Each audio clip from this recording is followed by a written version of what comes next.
2018 promises to be a big year for high tech. More and more people are relying on companies like Apple, Microsoft, Facebook, and our president's favorite, Twitter, for communication. The latest technological gadgets and social media platforms are surely making our lives and communication easier. But these tools and platforms may also endanger our lives and our security and make war more possible. Well, joining us now via Skype is David Patrikarakos. He's author of a new book called War in 140 Characters, How Social Media is Reshaping Conflict in the 21st Century. Please help us, David, to understand the title of your book. What do you mean by War in 140 Characters? Obviously, because 140 characters was the original Twitter limit.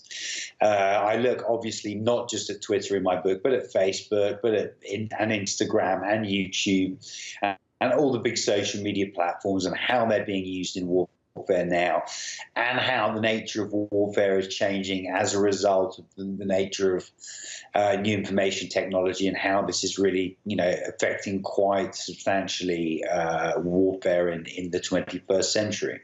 The classic template of war, two or more sides would have a fight in a geographical area as delineated as a boxing ring, and the winner would then impose a political settlement on the loser.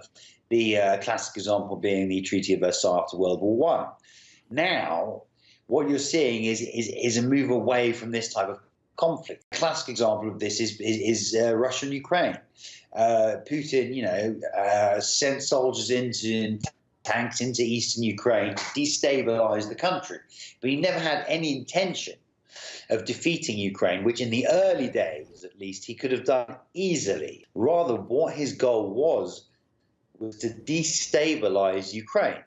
And the way he wants to do this was by getting Eastern Ukrainians to subscribe to a particular narrative. When you're trying to get people to subscribe to a particular narrative, this is a political, not a military goal. It's like when I spoke to UK, British and American soldiers who had fought in Afghanistan, and they said that the goal in the end became not to militarily defeat the Taliban, but to get the local population to convince the local population not to join the Taliban. And this is a political, non-military goal. And the same thing you saw in Ukraine. And as a result, social media is vital because, political goals are based on, narratives, convincing people. Well, we've seen that. Have we not seen that right here in the United States with Russian influence over the election? They really had a lot of social media propaganda, should I say, on social media, Facebook, Twitter, and so forth, leading up to our election. Absolutely. I mean, that's in a non-war context, but it's the same principle. President Trump has been criticized for his tweets. I'm sure he sees them as his best means of communicating unfiltered by the mainstream media. So what's the upside and downside of this new era of presidential tweets? I mean, this is the thing. Donald Trump is the first social media president. You could not have Donald Trump without Twitter. A single tweet of his can dominate the news cycle for 24 hours. And the thing about social media platforms is that they're perfect for people like Donald Trump because they reward the sensationalist, the strident, and they are geared away from nuance and depth of argument. So are we now living in an era of superficiality rather than substance? Well, I mean, to a degree we always were, but this has accelerated it, sure, absolutely. And what do we do about it? Look, I mean, I think eventually some change will have to come at the legislative level. I mean, as I say, I have a problem with the term fake news, but at least making people aware of it, how to spot it, what to look for, to understand that just because something is popular doesn't mean it's necessarily good.